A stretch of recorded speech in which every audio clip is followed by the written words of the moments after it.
और छोटे से कन्हैया अभी लगभग 3 महीने के होने वाले थे, पूरे हुए नहीं 3 महीने के। धीरे से अपना पैर ऊपर उठाया और छकड़े में पैर मारा, ऐसी लात मारी छकड़े में कि छकड़ा एकदम आकाश में उड़ गया और वहां से धड़ाम से गिरा, चकनाचूर हो गया। छकड़ा तो टूटा सो टूटा, छकड़े के साथ साथ जितने भी उसमें माट मटके रखे थे वो भी सब टूट गए, दही माखन बिखर गया और वो असुर जो उसमें बैठा था वो भी उसी समय समाप्त हो गया है। बोले कृष्ण कन्हैया लाल की जय हो। अब वो राक्षस मारा गया, मैया भागी, अरे छकड़ा कैसे पलटा, छकड़ा कैसे पलटा। छोटे छोटे बच्चे खेल रहे थे, उन्होंने कहा मैया पता है लाला ने ऐसी जोर की ठोकर मारी छकड़े में, आकाश में उड़ गया। अब मैया भरोसा कैसे करे कि इतना सा कन्हैया इतनी जोर से छकड़े को पलटा देगा। मैया ने सोचा अरे तो बच्चे हैं, इनकी बातों में क्या लगना। पर मैया आश्चर्य कर रही है कि आखिर ऐसा क्या हुआ है जो छकड़ा पलट गया। और इस घटना को आप थोड़ा अपने ऊपर विचार करके देखें, ध्यान से सुनना। विष्णुदेव जी हमारे जीवन रूपी गाड़ी में हम भी ये गड़बड़ करते हैं। एक तो बैलगाड़ी में 2 बैल लगते हैं। हमारे धर्म शास्त्रों के अनुसार बैल किसका रूप है? धर्म का। धर्म का रूप बैल को कहा है। हमारे जीवन की गाड़ी में 2 बैल माने धर्म 2 प्रकार से होता है। एक होता है लोक धर्म, एक होता है परम धर्म। पर जिसकी जीवन गाड़ी ऐसी है कि ना जिसमें लोक धर्म है ना परम धर्म है, धर्म से कोई लेना देना नहीं, जो मन में आए सो कर रहे हैं, ऐसा जिसका जीवन बन गया है और जिसने अपने जीवन रूपी गाड़ी में भोगों को ऊपर और भगवान को नीचे कर दिया है। भगवान तो नीचे हो गए और भोग ऊपर हो गए, तो क्या होता है? उसके जीवन रूपी गाड़ी एक दिन पलट जाती है, उसमें असुर आ जाता है। असुर का मतलब है अहंकार आ जाएगा,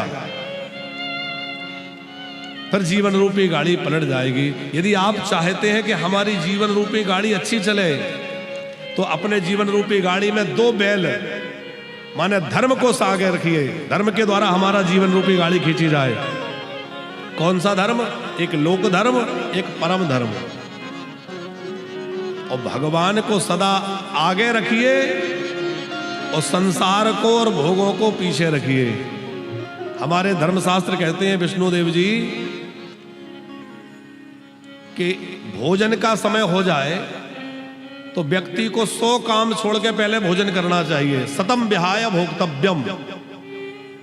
ऐसा नहीं कि भोजन का समय हो जाए और हम काम में लगे हैं, ध्यान ही नहीं जा रहा है। नहीं, कितने काम छोड़ के भोजन करना चाहिए?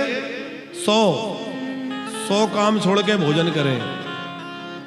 और स्नान करने का समय हो जाए तो भले ही सामने 1000 काम हो, 1000 काम छोड़ के स्नान करना चाहिए। कोई दान लेने वाला आ जाए और दान के लिए उपयुक्त स्थान कोई ऐसा समय मिल जाए तो 1,00,000 काम सामने पड़े हो, 1,00,000 काम छोड़ करके पहले दान करना चाहिए। क्योंकि संपत्ति का कोई भरोसा नहीं है, हमारे मन का कोई भरोसा नहीं है। और 1 करोड़ काम ने सामने पड़े हो और करोड़ काम छोड़कर भी भगवान के भजन का समय हो जाए तो भगवान का भजन करना चाहिए। भगवान की पूजा 1 करोड़ काम छोड़ के करना चाहिए। शतम विहाय भोक्तव्यम सहस्त्रम स्नानमाचरेत् लक्षम विहाय दातुभ्यम कोटिम त्यक्त्वा हरिम भजेत। लेकिन हम लोग भगवान की पूजा कब करते हैं? सब काम से टाइम मिलेगा, टाइम बचेगा तो पूजा करेंगे। अच्छा, किसी दिन जल्दी जाना हो कहीं तो सारे काम करेंगे। सबसे ज्यादा यदि किसी में गड़बड़ी होगी तो किसमें? पूजा में।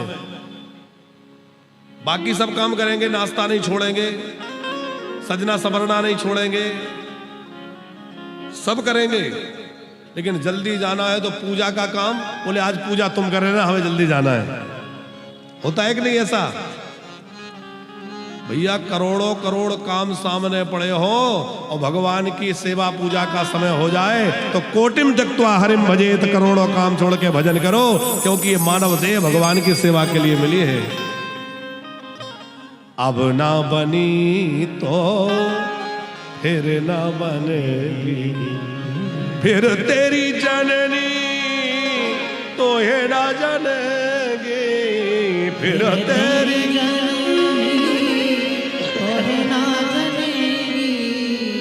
अब ना बनी तो फिर ना बनेगी, अब